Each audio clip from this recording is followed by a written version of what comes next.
News for Bharat हमारे इस मंच पर मैं आरिफ आलम आप तमाम का बहुत स्वागत करता हूं। उम्मीद पोर्टल पर वक्फ संपत्तियों के रजिस्ट्रेशन का जो समय था उसे सुप्रीम कोर्ट ने बढ़ाने से इनकार कर दिया था। उसके बाद कांग्रेस से जुड़े कुछ लोगों ने या यूं कहें इंडिया गठबंधन से जुड़े कुछ लोगों ने संसद भवन में इस मामले को उठाया और जो सत्र चल रहा था उसमें इसको लेकर बातचीत की गई। लेकिन उसके बाद जो केंद्रीय मंत्री किरण रिजिजू है उनका एक बयान आया और उस बयान के बाद में मुस्लिम समुदाय के लोग कंफ्यूज हो गए कि क्या समय सीमा को बढ़ाया गया है या मोदी सरकार जिस तरीके से काम कर रही है मुसलमानों को परेशान करने का, उस परेशानी को आगे बढ़ाया गया है। इसी मुद्दे पर बातचीत करेंगे। मुजाहिद साहब है। मुजाहिद साहब वैसे एमसीसी चलाते हैं लेकिन वक्फ के खिलाफ जो पिटीशन सुप्रीम कोर्ट में हुई थी उसमें से एक है।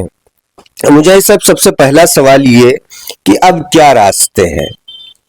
शुक्रिया आरिफ भाई, आपने बहुत अहम मुद्दा उठाया।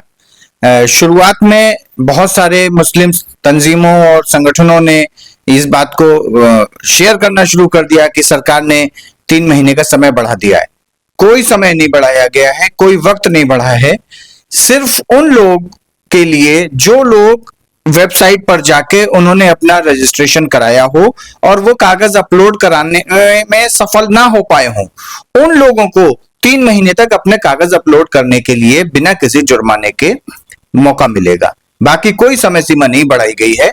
और इसके बाद अगर हम गुजरात को देखें तो गुजरात में लगभग 8 से 9 हजार प्रॉपर्टीज अभी ऐसी हैं जिनका उम्मीद पोर्टल पर रजिस्ट्रेशन नहीं हो पाया है और उन लोगों को सबको ट्रिब्यूनल में जाना पड़ेगा और ट्रिब्यूनल में इंडिविजुअल जाना पड़ेगा, व्यक्तिगत रूप से जाना पड़ेगा और ये बताना पड़ेगा कि हम वक्फ के इस प्रॉपर्टी का उम्मीद पोर्टल पर क्यों रजिस्ट्रेशन नहीं कर पाए। अगर ट्रिब्यूनल आपके उस तर्क से सहमत होगा तो आपको मौका दिया जाएगा, नहीं होगा तो आपको दंड का भुगतान करना पड़ेगा। मुजाहिद साहब, जुमा का दिन था, मुझे याद है कि अचानक से खबर आती है कि 3 महीने का एक्सटेंशन हुआ और मेन स्ट्रीम मीडिया जो है वो लगातार इस तरीके से हेडिंग और ब्रेकिंग चला रहे हैं कि 3 महीने बढ़ा दिया गया। इसे कैसे देखते हैं? क्या आप इसे एक चाल समझ सकते हैं कि भाई मुसलमान जो है वो एक दिन का वक्त मिल रहा है वो भी चूक जाए इससे? अभी का जो युग है ये भक्ति का स्वर्णिम युग है। आप जितने अच्छे भक्त होंगे उतना अच्छा आपको कुछ ना कुछ पर्क्स मिलेंगे। इस भक्ति के काल में जो मुख्य धारा की मीडिया है उसने जानबूझकर लोगों को कंफ्यूज करने के उद्देश्य से ये खबरें चलाई कि 3 महीने का समय बढ़ाया गया, जिसको लेकर शाम को पीआईबी की तरफ से एक प्रेस नोट जारी हुआ जिसमें उन्होंने क्लैरिफिकेशन दिया कि किरण रिजिजू ने ऐसा कुछ नहीं कहा है, ऐसा कोई निर्देश नहीं दिया है कि जिसमें समय बढ़ाया गया हो। तो मुझे लगता है कि जिस तरह से आखिरी दिन में हमेशा से ज्यादा लोग रजिस्ट्रेशन कराते हैं, वोट डालने के लिए लाइन में जाते हैं, तो उनका ध्यान भटकाने के लिए ये एक दिन का समय भी लोगों का नुकसान हो जाए इसके लिए किया गया। और खास तौर पर जो सोशल मीडिया टाइप नेता हैं उनको भी एक मौका मिले। आप देखेंगे सोशल मीडिया पे तमाम लीडर्स की, जो हमारे छोटे भैया नेता हैं, नासमझ हैं, जो बिना देखे सोचे समझे करते हैं, और जो सोशल मीडिया न्यूज चैनल्स हैं उन्होंने भी ये खबर चला दी थी कि 3 महीने बढ़ा है। ये पूरे तौर पर भक्ति करने के लिए मेन स्ट्रीम मीडिया ने चलाया ताकि वो एक पूरी दुनिया में बता सके कि मौजूदा केंद्र सरकार मुसलमानों के खिलाफ नहीं है, जबकि हम जब जानते हैं कि ये पूरी तौर पर सारे हथकंडे मुसलमानों के खिलाफ इस्तेमाल किए जा रहे हैं। ये उम्मीद पोर्टल जब ऑलरेडी वक्फ में रजिस्टर है उस पर री रजिस्टर करने का क्यों फरमान जारी किया गया? ताकि आप परेशान होइए, आप अपने मूलभूत मांगों को ना मांग सकें और अपने ही रजिस्ट्रेशन में उलझे रहें। इसकी एक साजिश है, इसको हमको समझना चाहिए। अच्छा मुझे साहब, एक बात ये सामने आई कि किरण रिजिजू वक्त नहीं बढ़ाना था फिर भी मीडिया के पास आते हैं, एक 2 या 2.5 मिनट का इंटरव्यू आता है, उसमें काफी कंफ्यूजन होता है। उसके बाद में जो वहां की टीम है उन लोगों ने 7 मिनट का पूरा इंटरव्यू उनका दिया और उसमें भी चीजें क्लियर नहीं हो पाई। सवाल ये है कि अगर समय सीमा बढ़ाना नहीं है तो आप पुराने स्टैंड पे रहिए। आप बयान भी देते हैं और कंफ्यूजन वाला बयान देते हैं। यही रणनीति है, ये राज्य की एक रणनीति हमेशा से रहती है कि लोगों को उलझाए रहिए। लोग उलझेंगे तभी तो वो सफल होंगे। लोग अगर उलझेंगे नहीं, इसीलिए एक कोट है, कौन मानेगा सबसे कठिन है सरल होना। सरल होना बहुत मुश्किल काम है। आपको मैं जितना उलझाए रहूंगा उतना ही आप मेरे साथ अटैच रहेंगे। इस फॉर्मूले के तहत सरकार चल रही है, इसलिए ये एक योजनाबद्ध तरीके से किया जा रहा है। लेकिन अगर आप थोड़ा सा भी ध्यान से अगर आप इस इंटरव्यू को सुना होगा आपने, तो आपको स्पष्ट हुआ है कि कोई तारीख नहीं बढ़ी है। लेकिन छोटभैये नेताओं को व्हाट्सएप पर अपना चेहरा चमकाने का 4 घंटे का मौका जरूर दे दिया है इन्होंने, जिसकी वजह से पीआईबी को शाम को इसका क्लैरिफिकेशन देना पड़ा।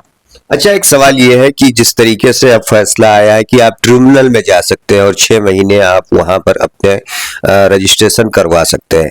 ट्रिब्यूनल देखा जाए पहले 3 लोगों की टीम थी, अब मौजूदा वक्त में गुजरात की अगर बात करें तो 2 ही सदस्य हैं। पहले से इतने केस, नए तरीके की ये कितनी दिक्कतें होंगी, कितना काम का बोझ उन पर बढ़ेगा? इसका प्रोविजन ऑलरेडी जो नया वक्फ एक्ट बना, उस वक्फ एक्ट में इन्होंने प्रोविजन किया था कि 6 महीने की सीमा के बाद अगर कोई आदमी रजिस्टर नहीं कर पाएगा तो उसको ट्रिब्यूनल के सामने पेश होना पड़ेगा, जाना पड़ेगा। निश्चित तौर पर मैंने जैसा बताया कि लगभग 8 से 9 हजार वक्फ अभी रजिस्टर नहीं हो पाए हैं, वो लोगों को ट्रिब्यूनल जाना पड़ेगा। ऑलरेडी वहां हजारों केस हैं, वहां पर मैन पावर की कमी है। कुल मिला के वक्फ के प्रॉपर्टीज को विवादित प्रॉपर्टीज के तौर पर प्रतिस्थापित करना, ये जो सरकार का एक मंशा है, उस मंशा में सरकार कामयाब होती दिखाई दे रही है। क्योंकि अगर आप वक्फ को लेके पूरा जो नैरेटिव देखिए तो ऐसा नैरेटिव देखा जाएगा जहां वक्फ ने हाथ रख दिया वहां वो प्रॉपर्टी वक्फ की हो गई। अरे वक्फ तो अल्लाह की राह में दिया हुआ दान है, वक्फ के किसी पर हाथ रखने से नहीं होता। लोगों के दिए गए दान को हम वक्फ बोर्ड की निगरानी के तहत चलाने की कोशिश करते हैं, ये अल्लाह का राह में दिया हुआ दान है। तो ये जो नैरेटिव था उसमें वो कामयाब हुए। पूरे देश में अगर आप किसी से बात करेंगे तो वो वक्फ को लेके यही राय रखता है। अब इतने हजारों प्रॉपर्टीज विवादित प्रॉपर्टी के कैटेगरी में आएंगी तो ये फिर बताएंगे कि देखो इनके पास कागज नहीं थे, इन्होंने सरकारी जमीन पर कब्जा कर लिया था, इन्होंने अवैध रूप से कब्जा कर लिया था, अवैध मस्जिद बना ली थी, अवैध कब्रिस्तान बना लिया था। ये नैरेटिव आएगा आने वाले 3 महीने बाद और 6 महीने बाद। अगर आप देखेंगे तो भारतीय जनता पार्टी और उनके लोगों की तरफ से इसी तरह के बयान सामने आएंगे कि वक्फ ने सरकार की जमीन को, लोगों की जमीन को अवैध रूप से कब्जा किया था, इतने हजार प्रॉपर्टीज विवादित प्रॉपर्टी हैं, अतः इनको सरकार के हस्तक कर लेना चाहिए। इस तरह के बयान 6 महीने बाद आपको स्पष्ट रूप से सुनाई देंगे। इसलिए बहुत बड़ा संकट है वक्फ की प्रॉपर्टीज पर। हम सबको ये कोशिश करनी चाहिए कि हम जितने भी डॉक्यूमेंट्स हैं, जो भी कारण है, उनके साथ अपने ट्रिब्यूनल में जाकर वकील के माध्यम से इस केस को पुटअप करना चाहिए। अच्छा, ये एक राजनीतिक मामला है क्योंकि बहुत सारे लोगों से बात हुई लेकिन ये इन मुद्दों पर बात नहीं हो पाई थी कि अब आने वाले दिनों में क्या होगा। इन प्रॉपर्टियों को विवादित करने के बाद सरकार इस पर कब्जा कर लेगी। कई लोगों से मैंने सवाल भी किया लेकिन इसके बारे में किसी ने खुल के नहीं जवाब दिया। अगर यही बात गुजरात को लेकर की जाए तो बहुत सारी ऐसी प्रॉपर्टियां हैं जिसपे आने वाले कुछ महीनों में मुझे लगता है कि सरकार अपना दावा ठोक देगी। कितना नुकसान होगा पूरे उम्मत का? बहुत बड़ा नुकसान। देखिए, प्रॉपर्टी से ज्यादा नैरेटिव का नुकसान होगा। मैंने जैसा पहले बताया कि वक्फ ने जहां हाथ रख दिया वो प्रॉपर्टी वक्फ की हो गई, ये एक नैरेटिव। इसका मतलब ये हुआ कि हम इतने बड़े, मतलब कोई डॉन है, जहां हाथ रख दिया वो प्रॉपर्टी हमारी। ये खराब नैरेटिव था, उसकी वजह से हमें नुकसान हुआ। अब ये साबित करेंगे कि देखिए हम जो कह रहे थे वो बात सही है। अब आप देखिए कि इतनी प्रॉपर्टी विवादित हैं, 12,000 प्रॉपर्टीज में से सिर्फ 3,000 ने रजिस्टर किया, इसका मतलब 9,000 प्रॉपर्टीज पर आपने अवैध कब्जा किया। जैसे कि आप देखिए जो वेरावल सोमनाथ की तरफ जो डेमोलिशन हुए, उसमें जो राजा ने प्रॉपर्टी दी थी, उस प्रॉपर्टी को भी सरकार ने अपना बताकर उसको डेमोलिशन किया। क्यों किया? क्योंकि गणोत धारा जब यहां पर आई, गणोत धारा में जो जमीन का प्रकार बदले गए, जमीन के सर्वे नंबर बदले गए और उस सर्वे नंबर पर किसी ने अपील नहीं की तो वो सारी जमीनें जी प्रकार की हो गई। मतलब जी मतलब गवर्नमेंट लैंड हो गई। अब गवर्नमेंट लैंड का मतलब ओनर गवर्नमेंट हो गई। हमें तो नवाब ने दी थी जब सरकार ही अस्तित्व में नहीं थी। उस टाइम के प्रॉपर्टी को भी सरकार ने अपनी प्रॉपर्टी बताया टेक्निकल आधार पर। सो जब ये विवादित हो जाएगी प्रॉपर्टी और विवाद का कोई लंबे समय तक निपटारा नहीं आएगा तो ये एक नैरेटिव का नुकसान होगा, मुसलमान को एक अवैध कब्जेदार के तौर पर किया जाएगा। जैसे कि अवैध मुसलमानों को कहा जाता है कि आप विदेशी हैं, आप आके कब्जा कर लिए, मुगलों को अतिक्रमणकारी बताया जाएगा, बाहरी बताया जाएगा। इसी तरह से अभी इस वक्फ के नाम पर जमीन को कब्जा करने वाला बताया जाएगा। इसका बहुत बड़ा हमारा कब्रिस्तान का नुकसान होगा, हमारे मस्जिदों का नुकसान होगा, हमारी पुरानी दरगाहों का नुकसान होगा और एक नैरेटिव का नुकसान होगा। मुसलमानों को एक अतिक्रमणकारी के तौर पर पेश करने की कोशिश होगी। मुझे सिर्फ एक कदम आगे बढ़ के मैं बात करना चाहूंगा। कई मस्जिद, कई दरगाह ऐसी थी जो गुजरात वक्फ बोर्ड में रजिस्टर्ड थी, लेकिन जब उनको तोड़ने की नोटिस दी गई तो गुजरात वक्फ बोर्ड बचाव में नहीं उतरी। कई बार मैं कह चुका हूं कि गुजरात वक्फ बोर्ड सरकार के दबाव में चलती है, तो ऐसी संस्थाओं की भी जिम्मेदारियां बढ़ जाती है। लेकिन इस पूरे मामले में गुजरात वक्फ बोर्ड की तरफ से कोई पहल नहीं की गई कि आप ऐसी संस्था है जिनकी देखरेख में तमाम उम्मत के लोग अपना काम कर रहे हैं, लेकिन उनके तरफ से ऐसी कोई पहल नहीं हुई।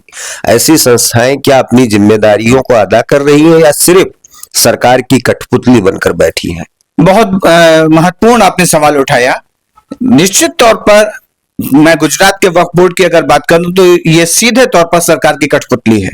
जितनी भी जगहों पर सरकार ने इनको नोटिस दिया, यहां पर कोई भी प्रभावी ढंग से पैरवी नहीं की गई।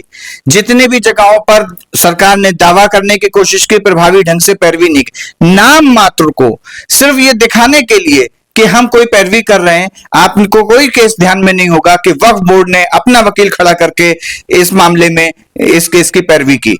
तो जो काम है वक्फ बोर्ड को, वक्फ अपने कमाई का हिस्से का एक निश्चित टकावारी रकम देते हैं, तो इसकी ड्यूटी बनती है कि वो सरकार के सामने, अगर सरकार कोई अतिक्रमण करना चाहती है हमारे प्रॉपर्टी पे, तो वो समुचित कोर्ट में उसका रक्षण करें, अपने वकील खड़ा करें। लेकिन ऐसा बीते 10 साल में कोई मामला नहीं आया है जिसमें वक्फ बोर्ड ने कोई भी प्रभावी ढंग से अपनी प्रॉपर्टी बचाने के लिए कोई पहल की हो। तो सरकार की कठपुतली के तौर पर बहुत सारी जगहों पर देखा जा रहा है। अभी अहमदाबाद में भी बहुत सारे वक्फ प्रॉपर्टीज हैं जो खाली कराने का नोटिस दिया जा रहा है, और खाली कराने का नोटिस के बाद फिर उनको सरकार को दे देने जैसी बात हो रही, जबकि वक्फ की कोई भी चीज नहीं दी जा सकती। मनशा मस्जिद का मामला हुआ, सरकार ने, वक्फ बोर्ड ने इस पर क्या किया?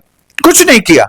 मनशा मस्जिद 400 साल पुरानी मस्जिद, तब तो यहां पर ये शहर नहीं था, ये तसव्वुर भी नहीं था यहां सड़क होगी, उसकी दीवार तोड़ देनी पड़े। तो आप ये समझिए कि वक्फ बोर्ड अपने हित हैं, अपने समाज के हित हैं, उसको प्रोटेक्ट करने में विफल हो रहा है। और वक्फ बोर्ड को ये चाहिए कि वो वक्फ को बचाने के लिए मुहिम चलाए, और वक्फ के लिए अगर हाईकोर्ट और सुप्रीम कोर्ट में भी लड़ना पड़े तो इन प्रॉपर्टीज को बचाने की लड़ाई लड़े। शुक्रिया मुजाहिद साहब। तो ये थे मुजाहिद नफीस साहब, जिन्होंने वक्फ अमेंडमेंट बिल जो आया था उसके खिलाफ जो चंद याचिकाएं हुई थी, उन याचिकाओं में से एक मुजाहिद साहब थे और गुजरात से इकलौते मुजाहिद साहब थे। आज उन्होंने बातचीत में एक बड़ा खुलासा ये किया है कि आने वाले दिनों में केंद्र की मोदी सरकार और उनके साथ रहने वाली मीडिया की टीम एक ऐसे नैरेटिव को सेट करेगी कि वक्फ की प्रॉपर्टियों को पहले विवादित बताया जाएगा और उस पर उनके असल मालिक को, यानी जो लोग मुसलमान वक्फ की प्रॉपर्टियों का इस्तेमाल करते थे, उन्हीं को अवैध कब्जेदार बताया जाएगा। और गुजरात में तो एक आम बात है लैंड जिहाद। उसी तरीके से मुझे लगता है कि पूरे देश में मुसलमानों को इस तरीके से बदनाम किया जाएगा कि ये लोग लैंड जिहाद करने वाले हैं। ऐसे में बड़ी जिम्मेदारी गुजरात वक्फ बोर्ड की है कि वो सरकार की कठपुतली बनकर ना रहे, बल्कि अगर उसे ये जिम्मेदारी दी गई है कि तमाम गुजरात की वक्फ की संपत्तियों का रक्षण करे, तो उसे अपने सही मकसद को अदा करना चाहिए, ना कि सरकार की कठपुतली बनकर काम करना चाहिए।